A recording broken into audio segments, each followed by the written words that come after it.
Well, my friends, Destiny 2 is done. Welcome everyone to the Dr. Blue Duck channel. And I've always had like a love-hates relationship with Destiny because it's an awesome game, but it requires such a big time requirement that is quite a lot for gaming dads like me and probably gaming dads like you too. And when I was younger, it was way too much of a time requirement for an ambitious young man wanting to be successful in his career while still furthering his education. And if you ever had any goals or dreams at all that require your time, energy, or focus, you probably didn't have that much time to really get into Destiny. But it is an enjoyable game to play. I mean, how can you not like it? You have guns, you have swords, you can jump super high with like the multiple jump feature. Shoot, you have a cool helmet and a neat cape, and you can play with other people if you want to help build up your character. I mean, Bungie made the perfect game for me, but the time cost was too much for me for what I got. After a while, you just kind of feel like you're doing the same thing over and over again, and the story begins to lack, and then the audience begins to just leave. For me personally, I just didn't have that much time to put in the grinds, but I still wanted to play the game.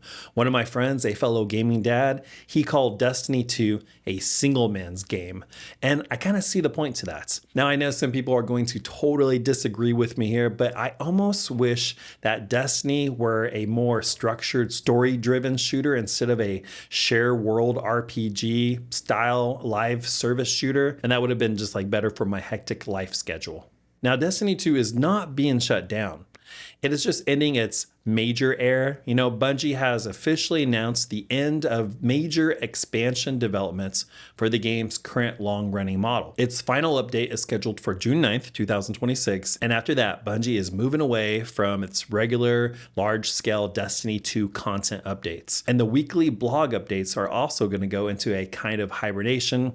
And I want to be clear here, the game will still be playable, and it's not going to be like shut off or shut down or anything, so you still have access to the game, but it's ending its annual expansions, the seasonal content cycles, and its episodic storytelling. So why is Bungie doing this? Well, Bungie wants to move on to new projects and franchises and focus more on its live service shooter called Marathon, which as of now, I'm not really that big of a fan of. I mean, I tried it, I downloaded it, but it didn't hook me.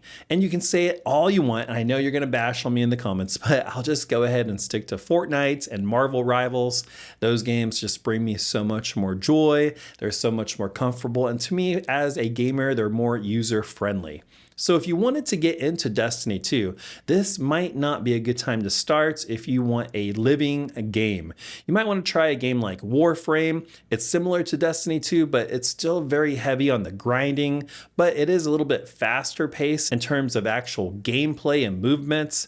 And it's also been updated for the Switch too. And Destiny never came to the Switch at all, but you do have to have internet to play it on the Switch too.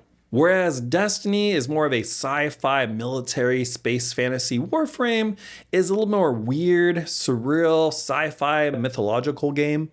Honestly, while Warframe is a beautiful game, Destiny just kind of looks cleaner in style. It just has that clean, spacey feel to it that I kind of personally like. I think they were aiming for that still in Marathon, but Marathon was just not super user-friendly. And I've tried Warframe several times, but like Destiny, I just honestly don't have the time for it. I mean, it's a cool game, it's neat, but it just requires so much time to grind, and I just don't have it. But you might say, Dr. Blue Duck, don't you play Diablo 4? And yes, I do, but I mostly play Eternal Realm because I just don't have the time for seasons, because I develop my characters very slowly. So anyways, let's let the ending of new contents for Destiny 2 be a reminder for us that video games do not last forever. I mean, we kind of wish they would, but they don't, especially live service games. So don't let a video game take you away from spending time with those who love you and those who need you. Let gaming be a time to reset your mind for about a half an hour of gameplay and play not to abandon your responsibilities, but to be better rested for your responsibilities. Now, if you're a gaming dad out there and you want small bits of encouragement throughout your week, consider subscribing to my newsletter. You can find it in the link below on my Substack. And no, you don't have to download an app. You don't have to pay anything. You don't have to make an account. Just on the link below, click Substack and subscribe. Now, I'm going to eventually take all of those writings and put them together in one published book, and that's going to be titled Christian Gaming Dad. And that will be on sale on Amazon. But for now, you can read them all for free below by clicking on the link Substack. Well, my friends, as always, be kind, use your mind, and game on.